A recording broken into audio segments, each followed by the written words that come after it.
का जो आपका इलेक्शन था, जनरल इलेक्शन था, उसका रिजल्ट आ चुका है, जिसमें उसके नए जो ऑफिस बियर्स थे, जो लीडर से वो चुने जा चुके हैं। तो उसकी पूरी तरह से अपडेट देखेंगे और बैंक रिटायर्स के लिए ये झटका क्यों है और इससे आपका बैंक पेंशन ऑपरेशन और बैंक रिटायर्स के बाकी मुद्दों पर क्या असर पड़ेगा, सारी चीजें डिटेल में देखेंगे। आप सभी से मैंने बताया था कि सबसे पहले सर्कुलर हम आपके साथ शेयर करेंगे, तो आज शेयर कर रहे हैं। सभी से रिक्वेस्ट है कि ऐसे ही सबसे सटीक पहले वीडियो पाने के लिए इस चैनल को सब्सक्राइब जरूर करें। अगर आप बैंक के रिटायरी है, पेंशनर से, फैमिली पेंशनर से, तो चैनल को सब्सक्राइब करके रख लीजिए ताकि आने वाले सारे अपडेट्स आप सभी को मिल जाए। तो आप अभी स्क्रीन पर देख पा रहे होंगे जो आपके विनर से वो अनाउंस हो चुके हैं, जो आपकी कल 13 कॉन्फ्रेंस बेंगलुरु में रखी गई थी उसके। तो सीएचवी आपके जो जनरल सेक्रेटरी है एआईबीए के, वो फिर से चुने गए और कॉम बीएस आपके राम बाबू है, वो प्रेसिडेंट एआईबीए के चुने जा चुके हैं। तो इनको यहाँ पे मैनी कॉन्ग्रेचुलेशन भी कहा गया है। अब चलिए जो ऑफिशियल सर्कुलर है क्या, वो सारी चीजें देख लेते हैं और इससे इफेक्ट क्या पड़ेगा उस पर डिटेल में बात कर लेते हैं। तो देखिए अभी थोड़ी देर पहले एआईबीए ने ऑफिशियल अपना जो सर्कुलर है वो जारी किया है। 13 conference AIBA adjoint delegate session held at Bengaluru today conclude successfully. मतलब पिछली बार 22 तारीख को अनफॉर्चुनेटली आपका ये सेशन है, इलेक्शन है, होना था, हो नहीं पाया था, तो उसमें यहाँ पे जो थोड़ा सा हंगामा हो गया था वो भी बता रहे।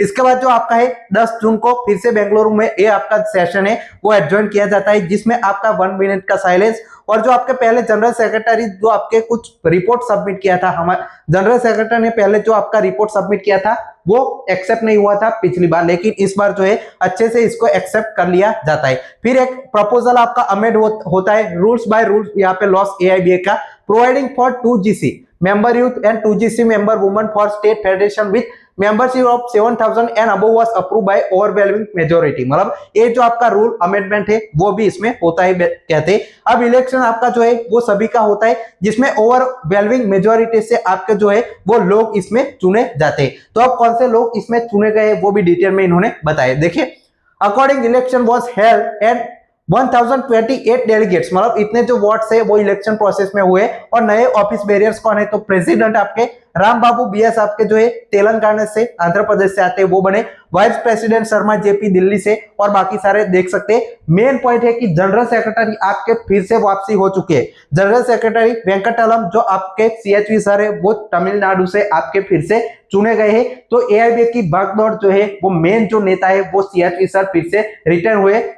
अब बहुत सारे जो रिटायर्स है वो नहीं चाहते थे कि इनकी वापसी हो, लेकिन इनकी वापसी आपकी फिर से हो चुके हैं। अब देखने वाली बात होगी यूएफबी की जो आपके कन्वेनर के लिए भी अब एक जो आपकी प्रक्रिया शुरू होगी, जिसमें एक जो लीडर है वो चुने जाएंगे यूएफबी का नेतृत्व करने के लिए। तो उसके लिए भी अब थोड़े ही दिनों में फिर से चर्चा तेज होगी। और आप सभी को ऑलरेडी पता है कि जो आपके यूएफबी की ओर से सबसे बड़े नेता भी ये है और सारी बातचीत भी यूएफबी की ओर से यही रखते हैं। तो अब यूएफबी का प्रतिनिधित्व ये करेंगे अनऑफिशियली, आप सभी को मालूम है। तो ये आपके सीएचवी सर की वापसी हो चुके। सेक्रेटरी, ज्वाइंट सेक्रेटरी की भी लिस्ट आप देख सकते हैं, अलग अलग स्टेट के हिसाब से यहाँ पे चुने जा चुके हैं। ट्रेजरर भी आप कुमार जो आपके सियारन है तमिलनाडु से। तो सभी जो डेलीगेट्स है वो आपका 22 तारीख को और 10 जून का जो बेंगलुरु में आयोजित किए उसको थैंक्स कहते हैं। और 13 कॉन्फ्रेंस यहाँ पे सक्सेस हुई, ये भी इन्होंने बताया। तो ये आपका पूरी तरह से इलेक्शन पर अपडेट था।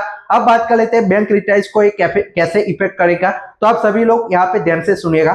सबसे पहले मैंने कल बताया था कि ये जो आपके बहुत सारे रिटायर्स नहीं चाहते कि यूएफबी का लीडरशिप है वो इनके हाथ में फिर से आए। ये के तो अभी जनरल सेक्रेटरी है, लेकिन ये जो आपका सीधा सीधा सारे मामलों में सबसे आगे नेता आपके सीएचवी सर रहते हैं। अब आपका एमसी सिंगला केस पर 100% डिपेंडेंट आपको रहना है, क्योंकि जैसे अभी चल रहा था पिछली बार आपके बैंक रिटायर्स के जो मुद्दे, पेंशन ऑपरेशन हो गया या कोई भी मुद्दे वो उठाए नहीं जाते, सरकार की मीटिंग्स में डिस्कस नहीं होते, सेम आपका नेतृत्व रहेगा तो फिर से वही चीज रिपीट होगी। तो हमें रिटायर्स को, जो आपके बैंक के रिटायर्स है, उनको 100% डिपेंडेंट एमसी सिंगला केस के नतीजे पर रहना है, जिसका नतीजा अगर फेवर में आता है तभी जाकर आप सभी रिटायर्स से वो अपना जो पेंशन ऑपरेशन करवा पाएंगे।